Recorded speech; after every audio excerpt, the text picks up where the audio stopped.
Hello दोस्तों, स्वागत है आपका हिंदी साहित्य में। सबसे पहले आपका बहुत बहुत धन्यवाद मेरे चैनल को देखने के लिए। हिंदी साहित्य की संपूर्ण तैयारी के तहत अभी हम पढ़ रहे हैं नाटक। तो अगर आप चैनल पर नए हैं तो सब्सक्राइब कर सकते हैं तथा बगल में लगी हुई घंटी को प्रेस कर सकते हैं चैनल से जुड़ी हुई प्रत्येक नोटिफिकेशन को पाने के लिए। दोस्तों, ये आपका ही चैनल है, आप कमेंट करके बता सकते हैं कि मेरा प्रयास आपको कैसा लग रहा है। इस चैनल पर हम प्रत्येक चीज़ों के जितनी रचनाएं हैं सभी रचनाओं को एक दूसरे के साथ संबंधित करके जोड़ते, एक दूसरे के साथ संबंध स्थापित करते हैं, एक दूसरे के साथ जोड़कर याद कराते हैं, ताकि अगर बीच से कोई भी रचना अगर उस रचनाकार से संबंधित आए तो आप उसको आसानी से याद कर पाएँ। दोस्तों, आइए पढ़ते हैं मुंशी प्रेमचंद के नाटकों को। मुंशी प्रेमचंद का जन्म हुआ 1880 ईस्वी में, मृत्यु हुई 1936 ईस्वी में। इनका जो पहला नाटक था करबला नाम है, 1924 ईस्वी में। डेट भी याद रखें, संग्राम 1921 ईस्वी और प्रेम की वेदी 1933 ईस्वी। तो देखिए दोस्तों, हम कैसे याद करेंगे प्रेमचंद के नाटकों को। प्रेमचंद का जो नाम है उससे हम चंद सबको अलग करेंगे।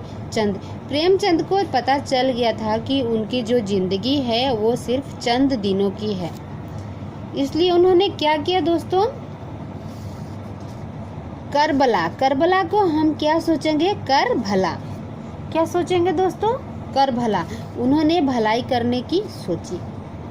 प्रेमचंद ने जब सोचा कि उनकी जिंदगी चंद दिनों की है तो उन्होंने क्या सोचा, कर भला। करबला को हम क्या सोचेंगे, कर भला, मैं भलाई करूँगा। और संग्राम का मतलब होता है लड़ाई कभी भी होते हुए नहीं देखूंगा, लड़ाई कभी भी करने नहीं दूंगा। फिर क्या होता है दोस्तों, प्रेम की वेदी, मैं चारों तरफ प्रेम ही प्रेम, मेरा नाम प्रेमचंद है, मैं कहीं भी संग्राम नहीं होने दूंगा, लड़ाई नहीं होने दूंगा, क्योंकि मेरी ज़िंदगी चंद दिनों की है, चारों तरफ प्रेम ही प्रेम फैलाऊंगा। तो ये हो गया दोस्तों प्रेमचंद के सारे नाटकों को याद करने का ट्रिक। नेक्स्ट है दोस्तों पांडे बेचन शर्मा उग्र। तो देखिए दोस्तों, इनका जन्म हुआ 1900 ईस्वी में और मृत्यु हुई 1967 ईस्वी में। तो आप बताइए अब 1900 ईस्वी में और किसका किसका जन्म हुआ है। सबसे पहले तो याद होगा आपको सुमित्रा नंदन पंत का। सुमित्रा नंदन पंत का भी जन्म 1900 ईस्वी में हुआ है। तो हम बार बार बता रहे हैं कि एक के साथ दूसरे का कनेक्शन हम जोड़ेंगे तो हमें सारी रचनाएं, बहुत सारी जितने रचनाकार हैं उनका डेट ऑफ बर्थ भी याद हो जाएगा और रचनाएं भी बहुत आसानी से याद हो जाएगी। तो किसका जन्मदिन है दोस्तों, जन्मकाल है 1900 ईस्वी पांडे बेचन शर्मा उग्र, और एक किसका है, पंत जी का, सुमित्रा नंदन पंत। तो आइए देखते हैं इनके कौन कौन से नाटक हैं। महात्मा ईसा 1922 ईस्वी में, चार बेचारे, उज्बक, चुंबन, गंगा का बेटा और डिक्टेटर। तो देखिए दोस्तों, जिसके यहाँ पे जितने नाटक हैं जिनके डेट दिए हुए हैं आप देख लीजिए, और जिनका डेट नहीं दिया है अगर आपके पास है तो आप कमेंट बॉक्स में ज़रूर कमेंट करके बताएं, ताकि अगर जिन चीज़ों को हम लिख देते हैं ना उनको हम नहीं भूलते हैं, आपको परमानेंटली वो चीज़ याद हो जाएंगी।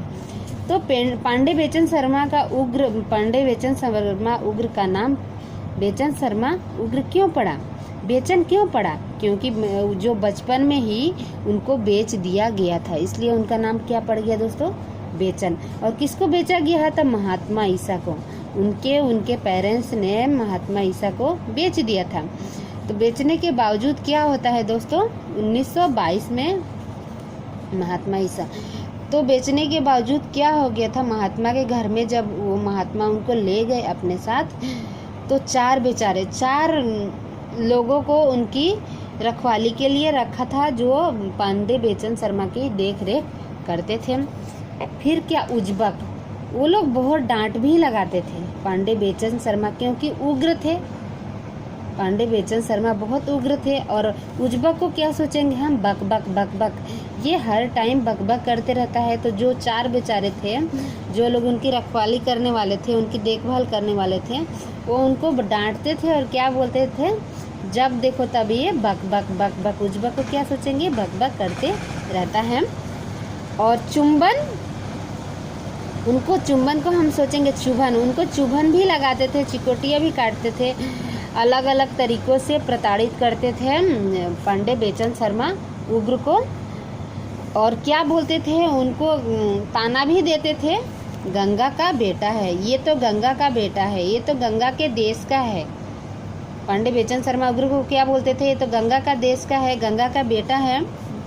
और क्या बोलते थे, अगर पांडे बेचन शर्मा अगर कुछ भी बोलते थे तो क्या बोलते थे, अपना डिक्टेटर से क्या लेंगे, डिक्टेटरशिप बंद करो और हम जो बोल रहे हैं वही करो। दोस्तों, हमारे ट्रिक का किसी व्यक्ति विशेष के साथ कोई संबंध नहीं है, बस याद करने के लिए मैं फनी ट्रिक बनाती हूँ ताकि सारी रचनाएं हमारे जुबान पर हो। रचनाकार के जन्म काल के साथ साथ रचनाएं भी हमको बहुत जल्दी याद हो जाएगी। हिंदी साहित्य की जितनी विधाएं हैं हमारे जुबान पर होगी। थैंक यू दोस्तों मेरी वीडियो को देखने के लिए।